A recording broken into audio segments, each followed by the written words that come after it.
I'm Leah, and I'm from ACTFL. And today we're going to be talking a little bit about assessment. And honestly, I am a teacher first and a curriculum person. I love curriculum. So sometimes when people say the word assessment to me, I'm kind of like, oh, great. It doesn't sound very interesting. But really, it is interesting, and it's basically, as Ine mentioned this morning, it's basically how are we doing? It's the ability to be able to ask your students, your learners, how are you doing, right? So that's what we're going to be talking about today.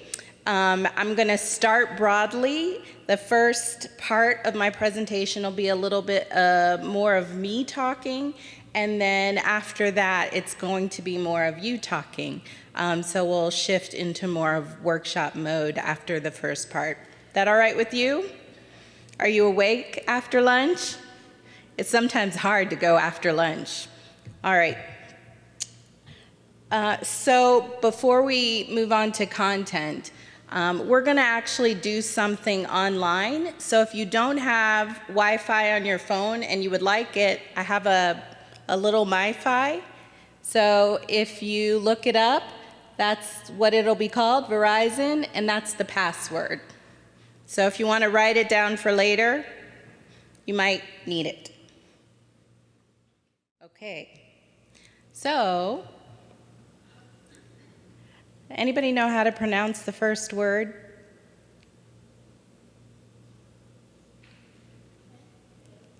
Hey? I heard some hays. It's actually hi. It's hi in Danish. So I was trying to think about what greeting I would use for you. There are so many languages represented today, so I decided that I would go with my grandmother's language. She's Danish. It's sort of surprising, but HEJ is hi. And care to take a stab at the second part? Aftermiddag. Good aftermiddag. Which is, you're all novice level Danish learners. Great job. All right. So I always like to start with a joke. This is my very favorite joke. If you don't laugh, it's okay, but I've seen it a million times and it cracks me up every time, so please enjoy. All right. Okay, so as I mentioned, we're going to talk a little bit generally about performance and proficiency. And then after that, we're going to narrow our discussion down to the assessment of speaking. We're going to do a little assessing ourselves, and then we're going to create our own beginnings of an assessment plan and some classroom rubrics. Sound good? I hope so. All right, so there are a few documents on your desk, or on your tables. It's basically one per table. If you don't have one, raise your hand. Okay, so I may ask you to share. All right, so there are 3 documents I'm going to be referencing today. You have them on your table. You don't have to worry about them for now, but I just want to mention them. One is the World Readiness Standards for Language Learning. It's my very favorite, and I will tell you why later. The other are the ACTFL Proficiency Guidelines, and the third are the ACTFL Performance Descriptors. Finally, my second favorite, the can-do statements. All right. So when you think about assessment, what do you think of? Tests? Mm-hmm. Progress? Oh, good, I like it. Mm-hmm. And when you think of tests, what do you think of? Stress? What do they normally look like? I can barely hear you. Paper and pencil, could be Could be on a computer, maybe formats like, sorry, I talked over you. Or could be oral, yes, especially because today we're talking about speaking, right? Usually they take a format like true, false, or multiple choice, right? Sort of very predictable, sometimes uninspired. But all these kinds of assessments we're typically used to are achievement-oriented. And so when we talk about achievement, I always like to show this picture. So this guy, would we say that he passed his driving test? Probably not, unless the goal was to be able to park sideways, right? It's a terrible job of, it's terrible, right? He has clearly failed. So this is a kind of very clear-cut example of achievement testing. There is a correct answer, and it's yes or no, right or wrong, right? And that's the orientation that many of us grew up with, and that's the orientation that a lot of schools and districts work from. Today, we're going to be talking, we're going to move a little bit away from achievement testing. I don't want to imply that we should throw the baby out with the bathwater with achievement testing. It certainly has its place. But when we are talking about language, there are also other things to consider, like proficiency and performance. All right. So, may I ask you, what do you know about proficiency? Anything? What is it? Silence. All right. Raise your hand if you are proficient in English. We've got 2. Oh, okay, thank you. In fact, I heard almost all of you speaking today, so I would say everyone should probably have raised their hand. All right, what about performance? Anybody ever heard of talking about performance in terms of language assessment? Yeah? See some heads nodding. You know what it is? Can you guess? No right or wrong answer here. It's brainstorming.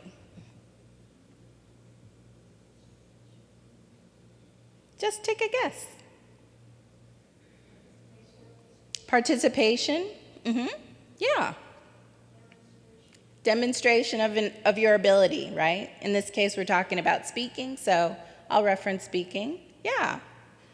Okay, so what I want to talk about today are the ideas of proficiency and performance. Basically, proficiency is the ability to use language, and performance is the ability to use language. Here's the distinction. Proficiency is the ability to use language anytime, no matter what, under whatever circumstances. If I see you in the grocery store and I talk to you, you will demonstrate proficiency in whatever language we communicate. If I see you in the hallway at school, you will demonstrate proficiency no matter what. If you are at work, if you are in the street, if you are talking to your kids, any and all situations, spontaneously produced language. That is your proficiency. Right? And we're going to talk about how we define proficiency in just a second, but I want to make a distinction between the language you use out in the world and the language you use in the classroom. So when we talk about performance, performance is how we get to proficiency. That is the language that happens in the classroom. So it's learned, it's practiced, it's rehearsed. You can't just wake up one day and be spontaneously proficient in a language, right? You gotta get there somehow. And so when we talk about creating an assessment plan, we wanna think about, one, the end goal, right, which would be your proficiency objective. And 2, we want to think about how to get there. And you need to set some performance goals in order to do that. Make sense? That's kind of the basics of the connection between proficiency and performance. Yeah? Okay. All right, so let's talk a little bit about proficiency some more. So when we assess learners' language, we're just asking how are they doing. So I think it's sort of important to mention that I'm going to start talking about proficiency levels, but I want to also mention that it's all cake, right? If you are a beginner level, it's great, it's cake. If you are an advanced level learner, it's also great, it's also cake. So I don't want to imply a deficit mentality when I talk about this. It's just that we have to be able to describe what the learners can and can't do. Make sense? All right, this cake metaphor will appear again, so I hope you like cake. Okay, so the ACTFL Proficiency Guidelines. Anybody heard of them? Okay, no big deal. So the guidelines we use are a way to talk about what the learner can do. They're basically levels. So in your classrooms or in schools or in community centers, do you have different kinds of classes, like a level 1 class, a level 2 class, a level 3 class, a beginning class, an advanced class? Yes? No? Yes, ma'am. Thank you. From the back. Thank you, Dawn. So when you have these levels, they're also a way of organizing by what they can and cannot do. And we just define it at ACTFL, right? So a beginning level learner is a novice, and they typically are able to do things that are memorized, right? Like what kinds of things would be memorized? Numbers, colors, yeah, greetings, right? I studied abroad for a little while, and I lived in a little tiny town in Spain, and there was an elementary school that I would walk by, and the very little kids would play in the morning as I went to class, and they would all run up to the fence and they would say, "Good morning, hi, how are you? I am fine, thank you." And it was the cutest little thing, but it was all together, right? Like they didn't understand that there was the interaction of it all, but they got the words and they knew it was a greeting. They just didn't entirely get it, right? So they're functioning in the novice level. And novice is not limited to age. So you could be 35 and be a novice, right? All right, so very memorized, formulaic expressions tend to be novice language learners. Intermediate, that's kind of our second level. This is kind of survival skills. What do we mean by survival?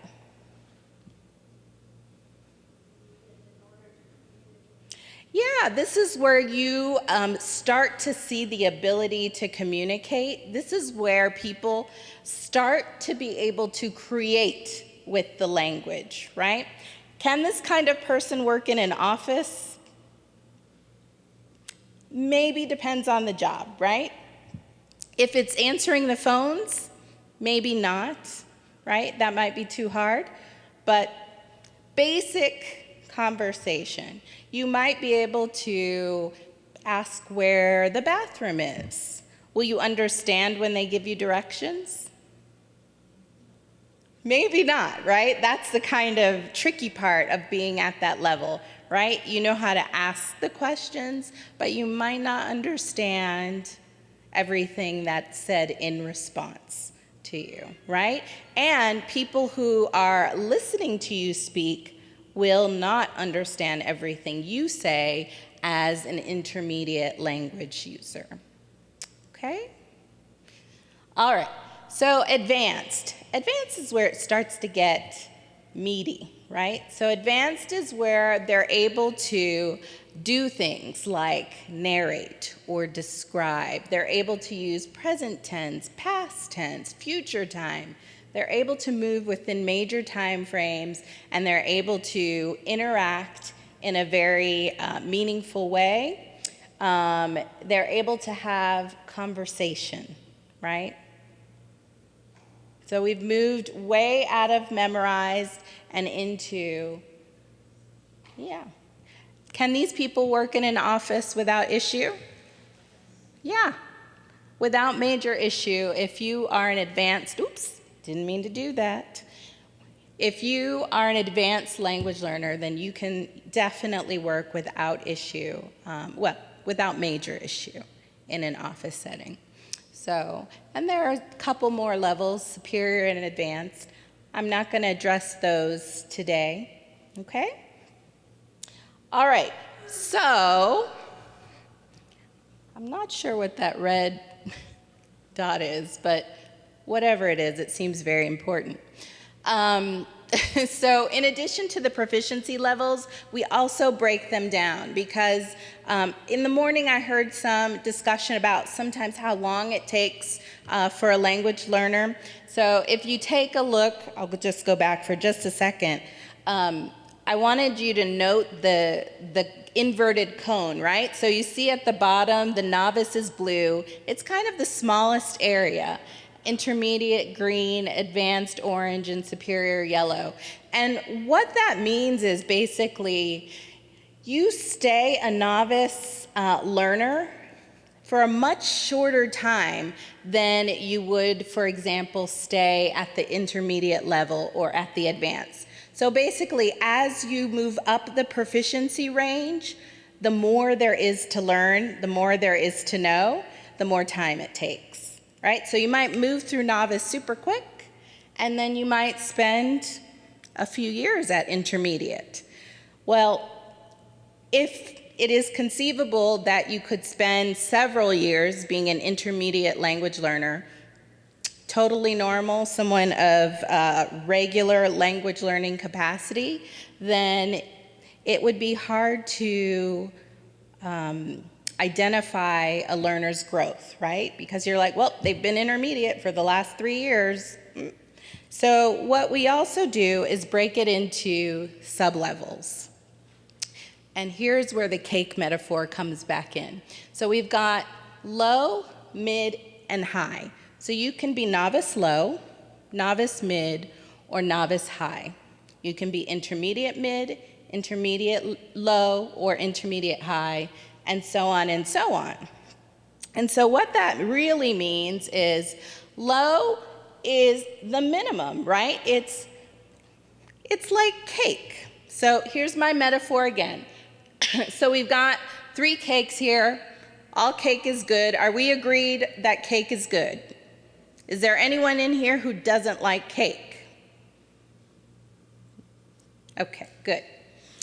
That was a serious screener question. All right, so if we are all agreed that, do you not like cake? Oh, you don't? Okay, pretend it's pie? Okay, all right, so just you pretend that's a pie metaphor. All right, so cake and pie, both amazing, both great, both delicious, right? So on the left, we've got like a sheet cake, right? That's your Duncan Hines box mix that you make at home. It's delicious. It is a good example of what a low-level speaker is. So a novice low is your average basic novice speaker. They meet all the criteria to be novice. Your middle cake, we're getting a little fancy there. Like maybe that's the cake I ordered from Costco. It's got some frosting, it's got some decorations on it, right? That is your mid-level speaker. So if you are intermediate mid, you are a little bit better than the average, right? You're actually a very high at that level, right? So if I'm intermediate mid, I'm like, not only am I doing well at intermediate, but I've got a few tiny little things from the next level up. I am a beautiful example of an intermediate speaker. Make sense? Okay, so then we've got our really fancy cake on the right, our wedding cake, or maybe quinceañera cake, kind of ambiguous, right? But this is sort of an example of what high is within the range. So what do you think that means?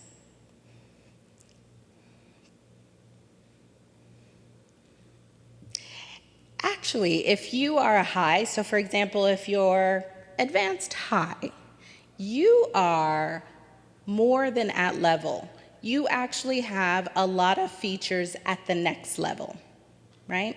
So if I'm a novice high, it means that I have a lot of features of intermediate in my speech. I'm just not quite there. I'm almost there. So it's kind of a lesser example of the level above it. Make sense? So we've got low and mid, which are at level, and high is stretching to the next level. All right, so that's our cake/pie metaphor. So what I thought we could do is play a bit of a game just to kind of go over what the proficiency descriptors are for novice, intermediate, and advanced. Sound good? So, a couple things before we get started. You've got this sort of grayish looking booklet on your tables. It's the ACTFL Proficiency Guidelines. Starting on page 4, you can find the speaking, right? So we're going to look at advanced, intermediate, and novice. All right. So has anyone here played Kahoot? One person? Anyone else? Okay, no problem. Oh, 2 people. Okay, great. I might ask you to help me by walking around to get everyone ready. So Kahoot is a game. We're going to play it online on your phone. So I need, 1 volunteer per table who feels adventurous. Oh, sorry. I need 1 adventurous person per table to go to Kahoot. You can either have the app or you can go to kahoot.it. I'm going to walk around. All right, you ready? Okay, so how this is going to work is as soon as I click start, a question is going to appear. And you're going to have to choose the correct answer. And the correct answer will correspond to a shape and a color. So you might check the blue triangle or the red circle. All right? We'll go slow on the first one. And we're just going to review what each proficiency level consists of, okay? All right.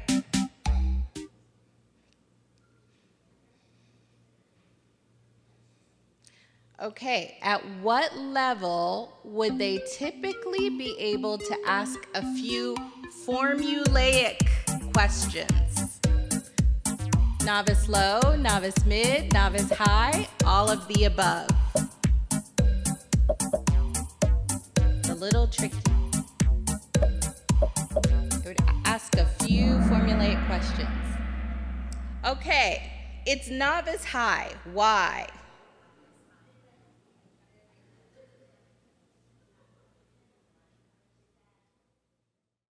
Great. So it's novice high. The reason is, so it asks, they can typically formulate, they can use a few formulaic questions. So we said that novice can do what? Just memorized material, right? So a novice is probably not going to be able to use formulaic questions. But novice high means what?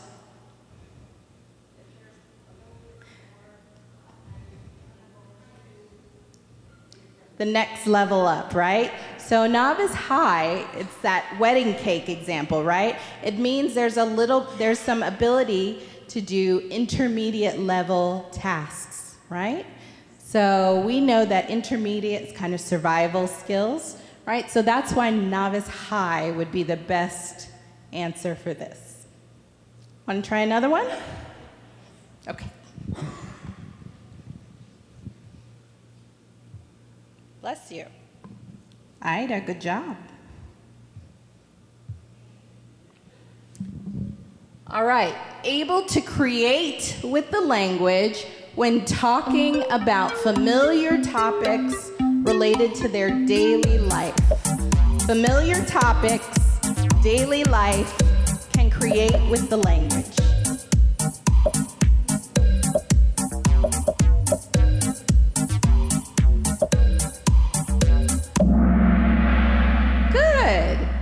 So intermediate, right? So intermediate, don't worry, this is the learning part, right?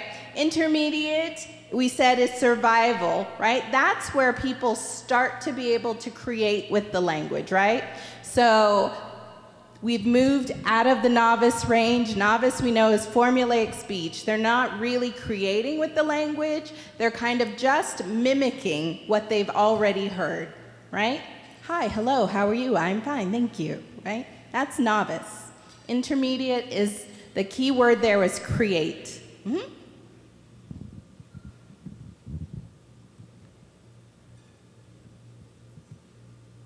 All right. Ida, you answered correctly and fastest. Yes. You could have all answered correctly, but slower.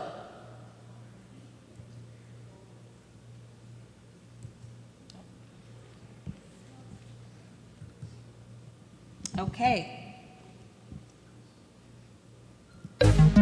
So able to engage in conversation in a clearly participatory manner.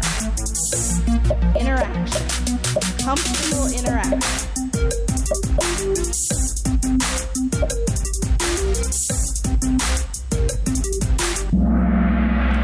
Hey. Okay. Why is it advanced? Right, it's the interaction, right? So we've moved from novice, which was formulaic, right, up to survival skills at intermediate, now to advanced. That's where you're starting to interact with the language, right? They can use present time, past time, future time. They can talk about things other than themselves in their immediate environment. Okay? Nice.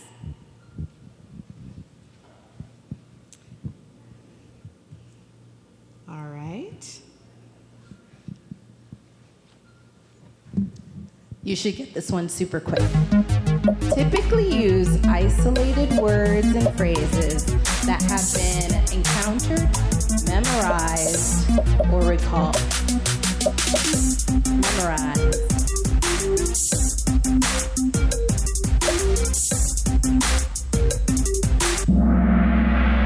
Excellent. Novice, right? Novice level is memorized speech. So, all right. Ida, I don't know what team you are, but you're answering super fast. Although turtles and escals, you're creeping up there. Okay, last question. Conversation is restricted to concrete exchanges on predictable topics necessary for survival. The key word is survival. Concrete exchanges about predictable topics. That was a little hard. The correct answer is intermediate low. Why? First, let me ask you, why is it intermediate? Conversation, but the conversation is minimal, right? So survival level conversation. That was your big hint that it was intermediate. So we would have ruled out advanced low and advanced mid. Okay, then our choices would have been intermediate low or intermediate high, right? So what's the difference between low and high? High is the next, right. So an advanced learner, is that survival level? Probably not, right? It's not restricted to survival. So intermediate low would have been your best answer, right? Okay. Questions? No, that's your thinking face. Got it.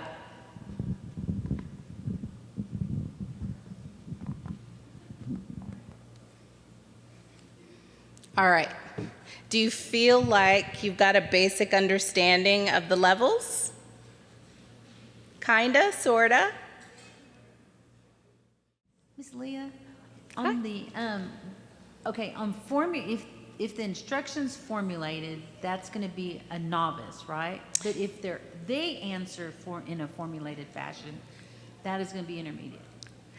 Yeah, sort of. Because I had written down formulated, but I think that was instruction for the novice. Well, so for novice, it's going to be more like formulaic words and phrases. So they don't really make sentences at the novice level. At intermediate, you're going to start to see formulaic sentences, right? Like, what's an example of a formulaic sentence, we might say? How are you? That question. I'm doing fine, thanks for asking, right? It starts to get longer, right? The amount of language someone produces at intermediate that's a great question because I didn't talk about it, but the amount of language also distinguishes each level. So at novice, you're going to be talking about words and phrases, really. And then at intermediate, you're going to see sentences, sentence length discourse. You're going to hear sentences. At advanced, you're going to hear paragraphs of language. Yeah? That was a good question. Anything else? No? Okay, so just a quick recap. Difference between proficiency and performance is what?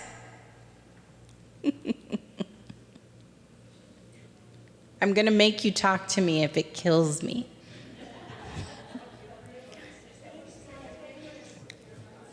Great. Proficiency is spontaneous speech, and performance is, right, learned and practiced, and it is how you get to proficiency. So the same features we talked about, someone who has intermediate performance can also be described in terms of intermediate proficiency. It's just that with performance, they might not be able to do it all the time, right?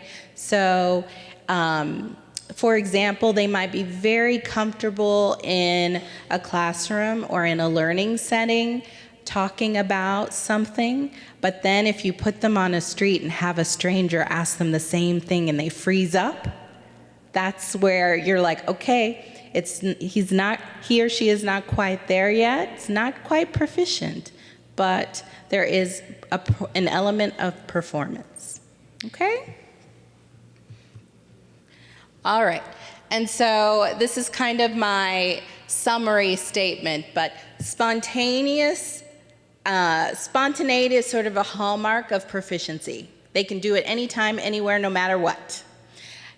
Nevertheless, language development, not spontaneous, the opposite of spontaneous, in fact. So you want to really, when we start talking about creating an assessment plan, we're going to want to take that into consideration. We're going to want to take into consideration all the things that kind of happen in the middle, right? The learning, the tutoring, all of the support that happens, the homework, the struggle, right? All of it. All right. So, question for you. I'm going to ask you to have this discussion at your table. I'm going to give you, 2 minutes? 3 minutes? 5 minutes? I'm going to give you 5 minutes. I'd like you to discuss 2 questions.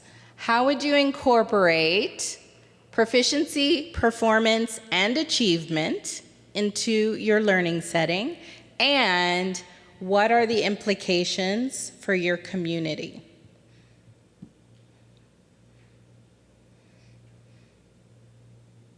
Kind of heavy questions, so think about it for a minute. I give you a couple minutes to think, and then I'll prompt you to discuss. Okay? Okay, so I heard some good things, and now I'd like to ask for you to share with the group. So let's start with the first question, yeah? What, in your opinion, are some ways where you can integrate proficiency, performance, and achievement in the same setting? Any volunteers? I'm going to pick on DeJean in the back because she had something really interesting to say. I wasn't the only one, but we kind of discussed this. I think you were nominated, right? We pretty much said that we would use this in the instructional setting, use it as a benchmark for assessing student what they have learned in the language and what category. And then I thought, if they're at the bottom, and it's kind of a cute saying, you're a novice learner. We could tell them that instead of saying, you need to try harder, or you're not doing better. You need to improve. I like that. Wonderful. And you could also tell them their cake. Excellent. Right, so I just want to highlight that the piece of setting benchmarks. That's something really important to consider. You can't, let's say if your goal is to revitalize your language by creating at least 100 advanced speakers of your language, right? Well, that's a great goal. How long does it take to become an advanced language learner in non-immersion environments? Could be a lifetime. In theory, it would take, if you started, research says, if you started in 6th grade, it would take you through college if you did it consistently, right? So if we know that's the case, then when you're developing your language plans, you're going to want to start when? As soon as possible.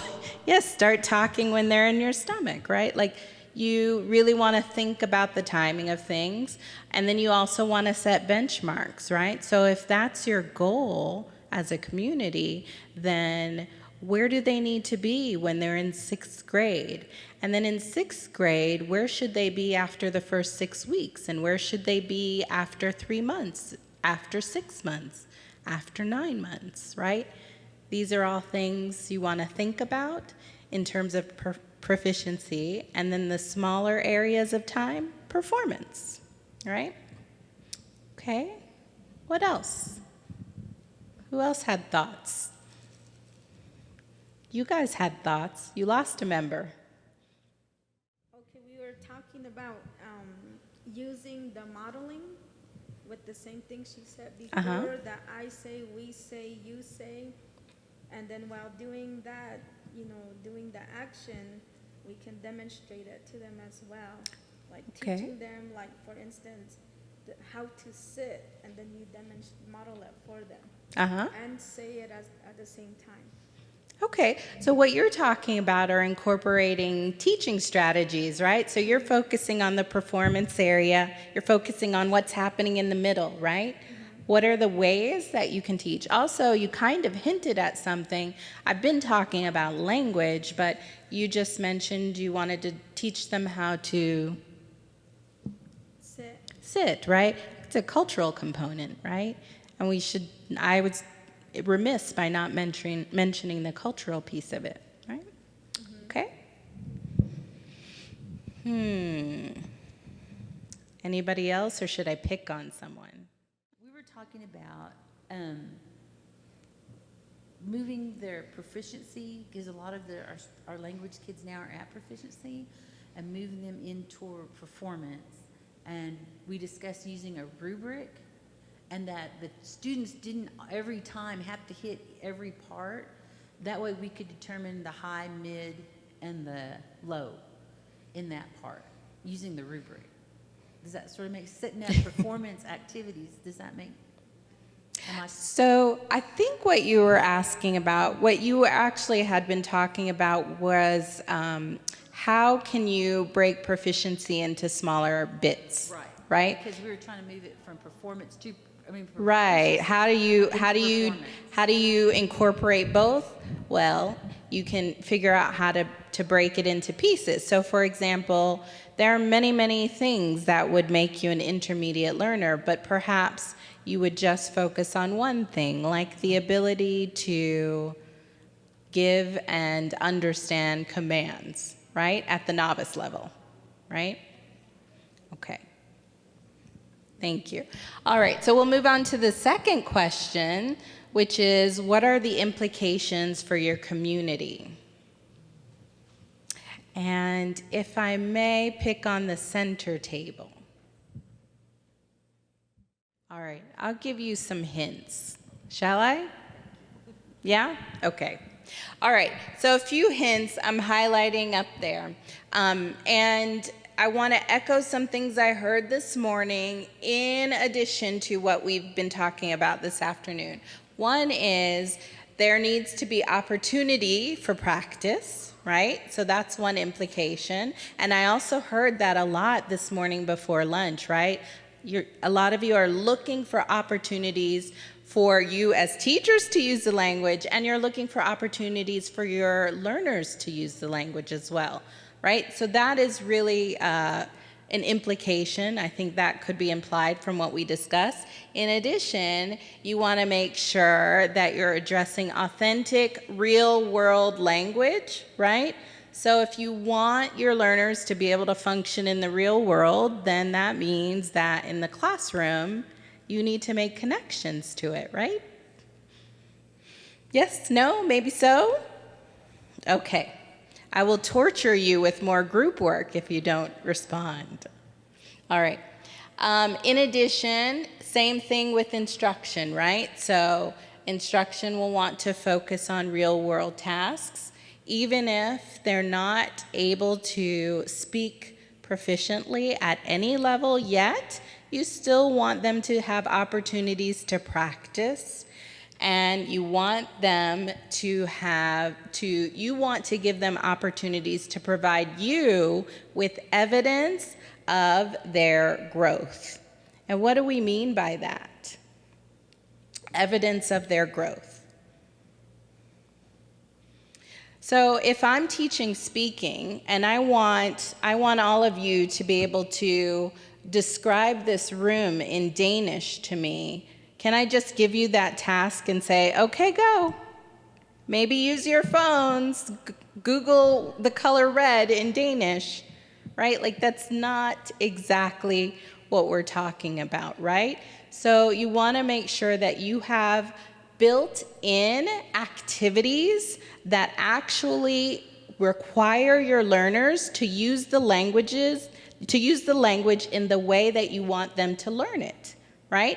So if my goal is to get you guys to be able to describe things in Danish, then I would start with this room, and I would start with an activity related to describing this room, which would be related to a unit on colors and furniture, right? And what else? Anything? I think those are like the two big ones. Colors, furniture, shape of the room, size, right? It is cold. Temperature, right? The temperature of the room, right? We're describing people. So let's talk about that more specifically. If I want you to be able to do that, can someone give me an example of just a basic activity that would reinforce my learning goals of being able to describe? The weather? Okay. How are you feeling today? Uh-huh. Okay, I'm going to pick on that one in a good way. So if you are asking your students to describe how they're feeling today, how are they going to respond? I usually have like happy, like halai, yeah, or sad, like kahalai. Just little things that Okay. tell us the emotions. How are you today? Okay. You know? So when you ask, you're expecting a word response. Okay. So And even if it's basic.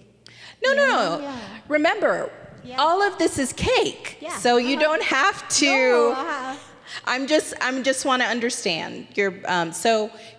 When you ask them to talk about how they're doing, you're expecting to hear a word, maybe a phrase in the, right? Yes. Okay. So, what level is that task?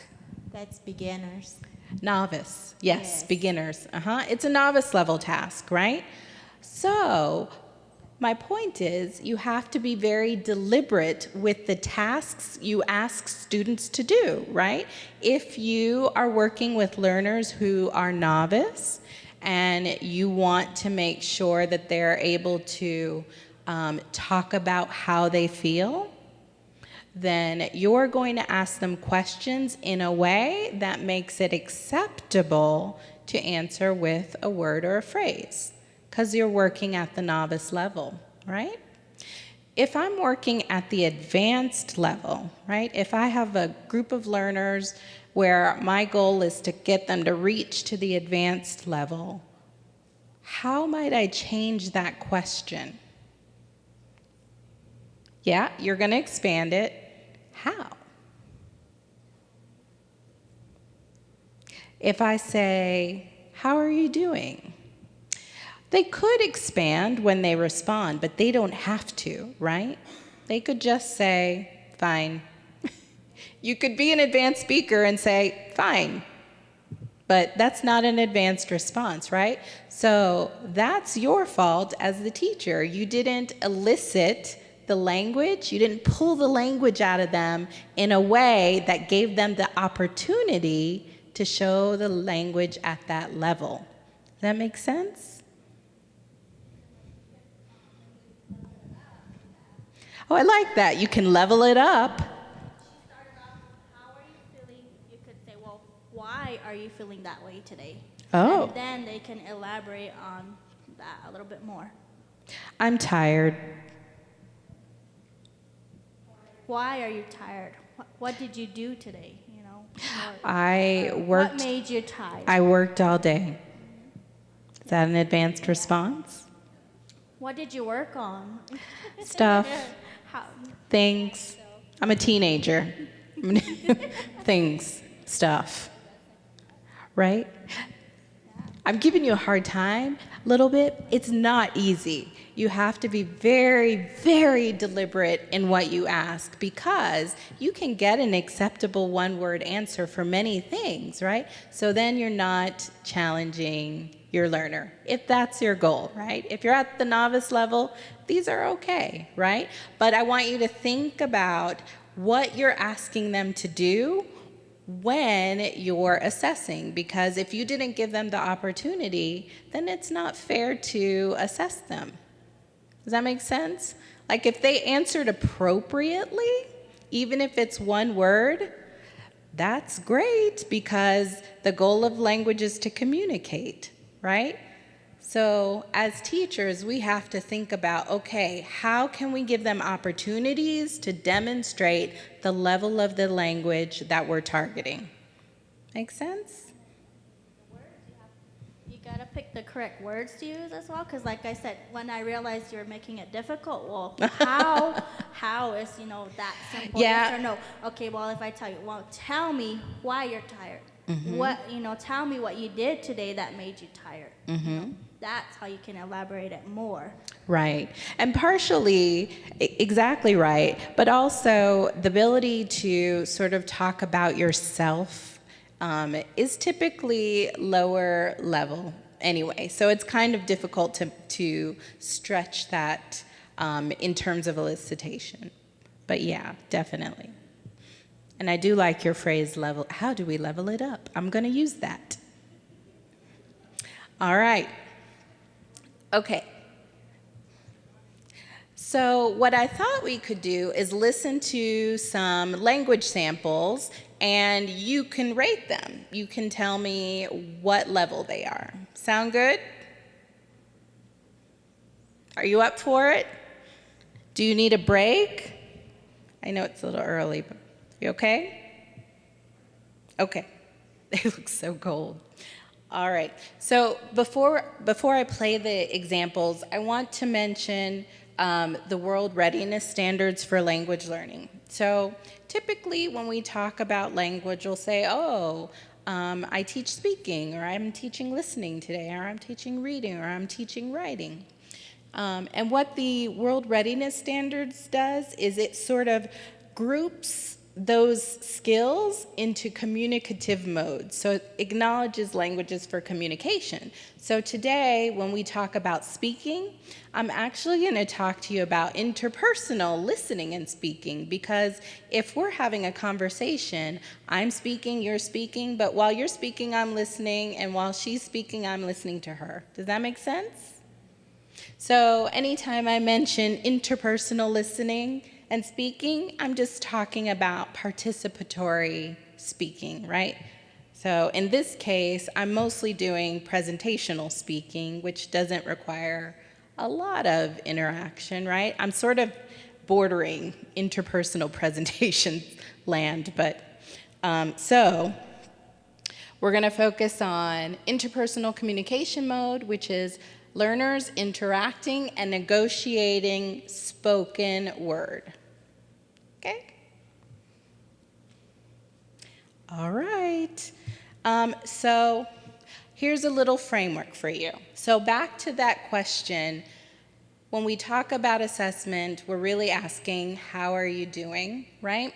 So when you're assessing, we're going to look at two things. We're going to look at what they did, and we're going to look at how well they did it. So basically, the task and the quality of the task, right? And so we use this little acronym, which is called FACT. And FACT is, the function is just a fancy word for the task, right? So for example, in my earlier example of describing this room in Danish, the task would be to describe, right? So if I gave you this task to describe this room, and then you responded by describing your bedroom to me, but in beautiful language, would that be okay? No, it would not. You would have not completed the task. And so it could be that you're using what you practiced, and maybe I want to know what you can do spontaneously. So we want to look at the task. We want to make sure that they're able to do what you've asked them to do. And we want to look at accuracy. So a lot of people think accuracy is just like grammar. And grammar is a component, but it's a small component. We think of other things as well. We think about vocabulary. We think about cultural awareness. All of these things factor into accuracy. We also think about context and content, right? So are they able to talk about the content appropriately? And text type. So I think it was, I've forgotten now, but someone asked about text type, and text type is how much language someone is producing, right? So if I'm listening to a learner and they just say a few words to me, that text type is going to be representative of what level? Novice. Good, good. So when we're listening to these samples, you're going to keep this in mind. I'll leave this on the screen. You'll just hear the speakers, so you'll think about what they're asked to do. Did they do it? And then think about how well they did it. So accuracy, content, and how much language they produced. Sound good? Okay. So tell me a little bit about your family. The family. Then Ordora, no more. Ordora here in White Plains too, in North Broadway.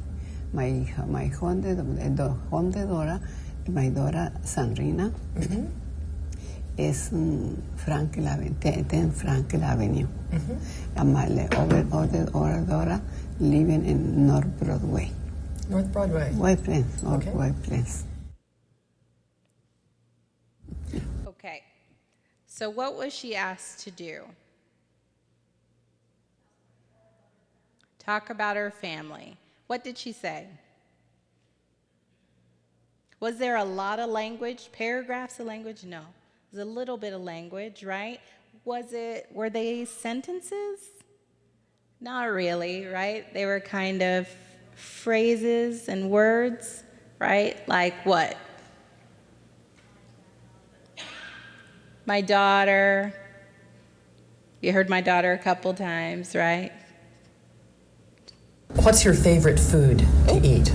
I didn't mean to press play yet. Okay, so from that first task, what would you say she might be? Because it's not a whole lot of language yet, but where do you think her proficiency might be? At what level? What? All right, how many people think it's advanced? No? Okay. How many people think it's intermediate? Okay. How many people think it's novice? Okay. For those of you who think it's novice, why? Broken grammar. Okay, so there was not a lot of, when she tried to make sentences, they weren't entirely grammatical, sure. How much language did she produce?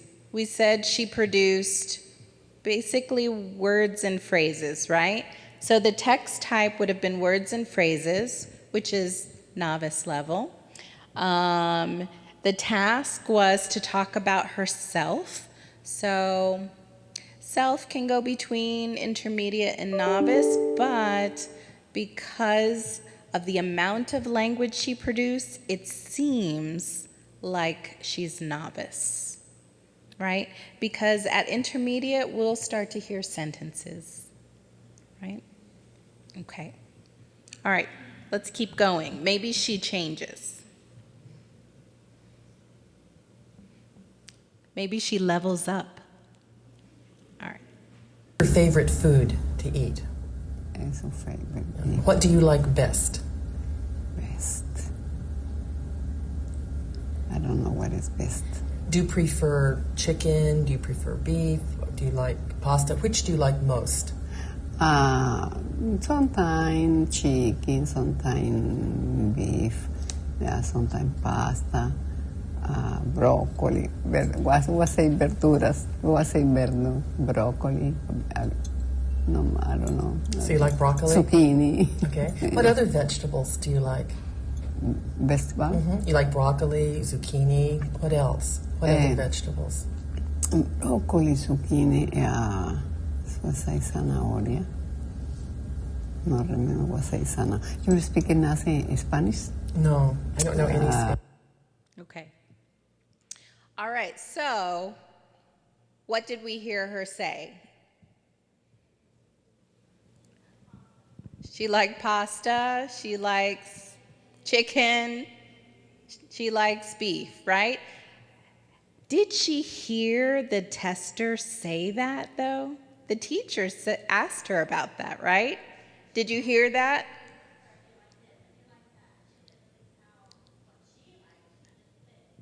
Right, she actually repeated what she said, right?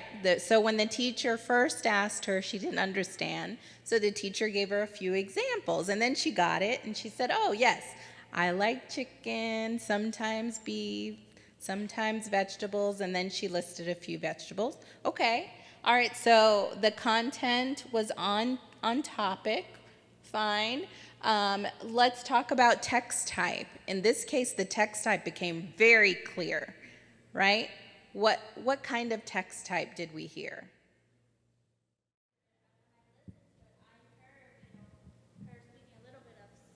Spanish and Yes. a little bit of English, and the second time around was more English than the Spanish. Right. Okay, yeah, there was definitely the influence of Spanish in this, right? So I'm going to go back. I'm just going to play a little bit for you. Okay. What other vegetables do you like? Vegetable. You like broccoli, zucchini. What else? What other vegetables? Broccoli, zucchini, say zanahoria. No remember what say zanahoria. You speak in Spanish? No, I don't know any Spanish. Do you prefer chicken? Do you prefer beef? Do you like pasta? Which do you like most? Sometimes chicken, sometimes beef, sometimes pasta. Do you prefer chicken? Okay, sometimes chicken, sometimes beef, sometimes pasta. Okay, one, she heard those, but also it's a list. And they're not even phrases, these are words, right? It's a very clear list of words. In this case, the words are food, right? And we're not even sure if she knows those words because those were the words the teacher gave her, right? But that's okay because at the novice level, we know that they tend to mimic what they hear, right? They used memorized speech, and if they don't know it, they can sometimes get the context and then mimic or repeat back what you've said to them. So in this case, this example, pretty clear example of novice level speech. Make sense? And how did the teacher interact with her? Was her rate of speech normal? Would she be talking to you or to me in that way? No. She slowed down her rate of speech, right?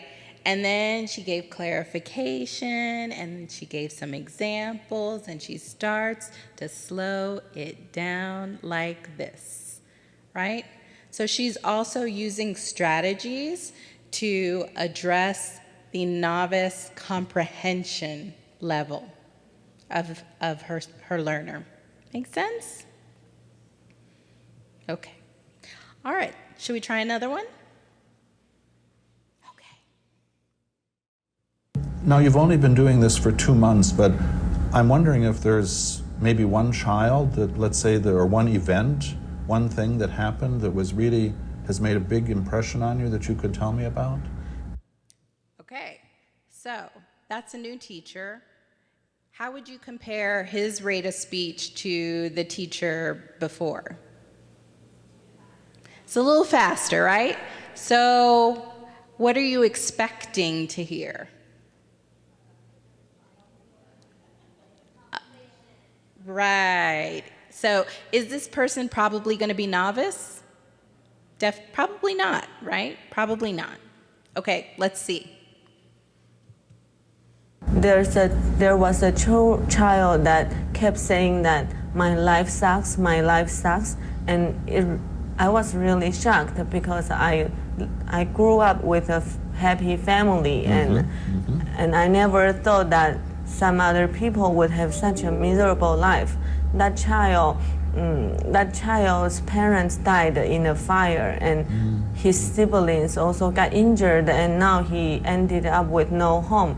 So we cannot blame him for saying that, but it really shocked me.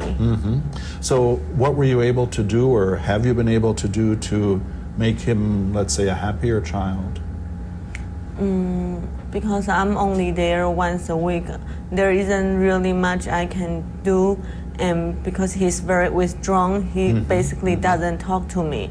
So all I can do is treat him equally, and because I think if we treat if we treat this kind of children we give them more attention, the more they feel conscious. So my approach is just to treat him equally and naturally. Okay. All right. Novice level speaker? No. What do you think she is? Advanced? I hear advanced from the middle table. I see some yeses. Anyone else? Okay. Oh. You would say intermediate. All right. Why would you say intermediate? Again, listening to how she was speaking, there were some words that were repeated a lot. Okay. And grammar, not using it correctly in the sentences, but that's just me. I don't know how everybody thinks. Yeah. Okay. There were like a few pronunciation and grammar issues, although you will hear that in novice, intermediate, advanced, and superior, right? So nothing is perfect. All right. For those of you who said advanced, why?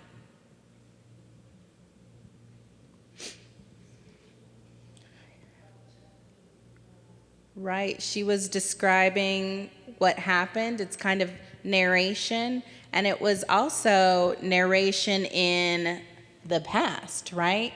She was talking about an interaction she had with a student. All right. And so when we talked about what people can do at different levels, who tends to be able to talk about present tense and past tense and comfortably and narrate? Right. It's more in the advanced range. With intermediate, I could maybe see an intermediate high. We didn't hear a lot of the language, so it could be if we heard more, we'd go, oh, she's intermediate high. But definitely she's approaching advanced in this example. She could be, right? We just heard like a small bit, but you might be able to make some arguments for it. But we know that intermediate kind of survival level, and would you say this was survival? No, right? She's not talking about herself. She's not asking for directions, right? She's talking about a fairly complex issue of a student with home issues, right? So it's approaching advanced, but it was a small example, so it could be something else too. All right, so let's listen to just a little bit more of her.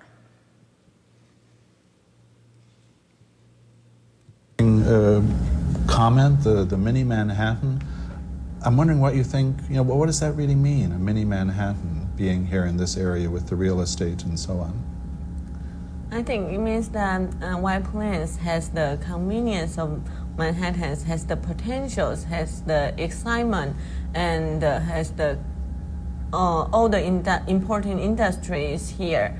However, it's not as big as Manhattan, so it's sort of like Manhattan, but not as big. So that's why it's called mini Manhattan. So well, on a totally... All right. So what was the topic there?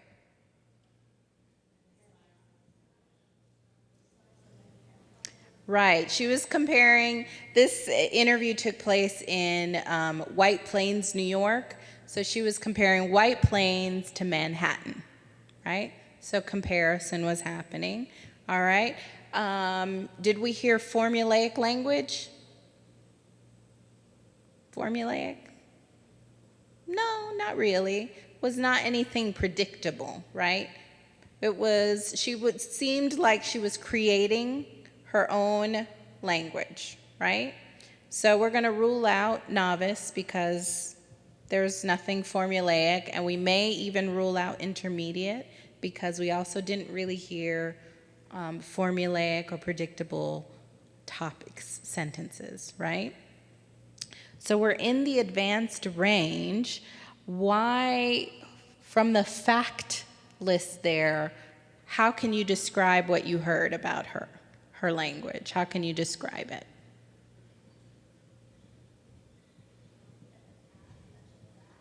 She completed the task, And the task was technically an advanced task, by the way. I heard she was able. She was able to communicate, right? She was able to respond to his questions, and she was able to do it in a way that was at level. So the way that he asked his question pulled out advanced level language, right? He could have asked her that question in a different way in order to hear lower level language, but the way that he asked the question required advanced level English. All right, we'll do one more. Last one. And so tell me, Guadalupe, what do you do in Yonkers? What's a daily, a typical day like for you? I get up at 6 o'clock in the morning. I prepare my kids to be ready to go to school. And when they went to school, I go to school for adults to learn English every day, Monday through Friday. And when I come back from my school, I prepare the lunch for my kids, clean my apartment, and in the afternoon, I had to help my kids with their homework. And when you're not helping others and going to school yourself, what other kinds of things do you enjoy doing in your free time? I like to watch the news on television, read books with my daughters, because one daughter, she likes to read a lot of books. And so what kinds of books does she like to read? She reads books about animals, about flowers. She loves to read different kinds of books. Isn't that wonderful? Yes. All right. What are your thoughts? What did you hear? Right, the task was, what do you do on a typical day, right? Did she respond appropriately? Okay. Did we hear words and phrases? Did we hear some? We did hear some phrases.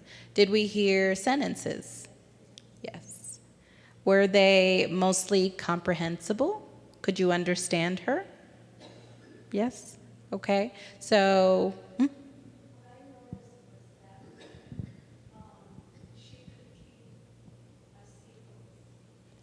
yes.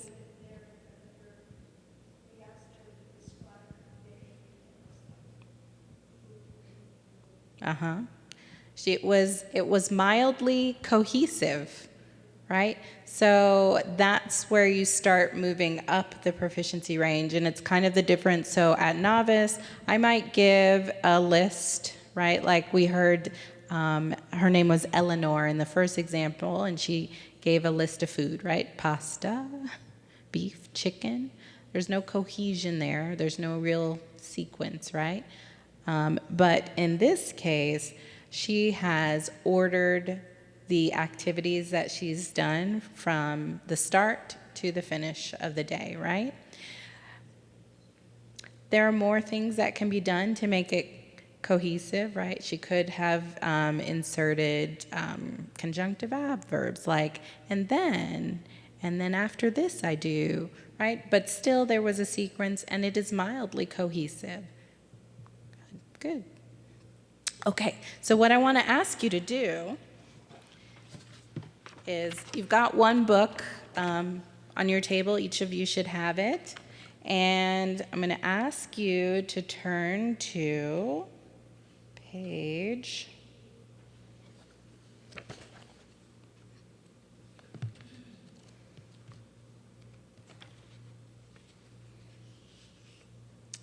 7. Oh, this one? The gray, kind of glossy one. And then page 7, it'll say intermediate speaking. So I would just like for you to take a look at the top paragraph. So just that very top bit, just take a minute to read that together. Okay, so I asked you to read it because it describes what we just heard almost perfectly. Question about interlocutor? Yeah, so one of the problems with this is that there's lots of jargon, but interlocutors is just a ridiculous word for people who are communicating. So right now, you and I are interlocutors. We're talking to one another, right? So this basically says that they produce sentence level language, sometimes discrete sentences, 2 strings of sentences, usually in present tense. They're usually understood by the people they're talking to, usually, right? Would you say that is a fairly accurate description of what we just heard in the last example? Yeah, it is. So the reason I pulled this out is it is a lot of jargon, but it is useful. And so today we talked very broadly about the proficiency levels, but I just wanted you to see there's actually a whole list of, sort of criteria that you can always consult. Okay? All right. Questions so far? No? Yes? Okay. Break time?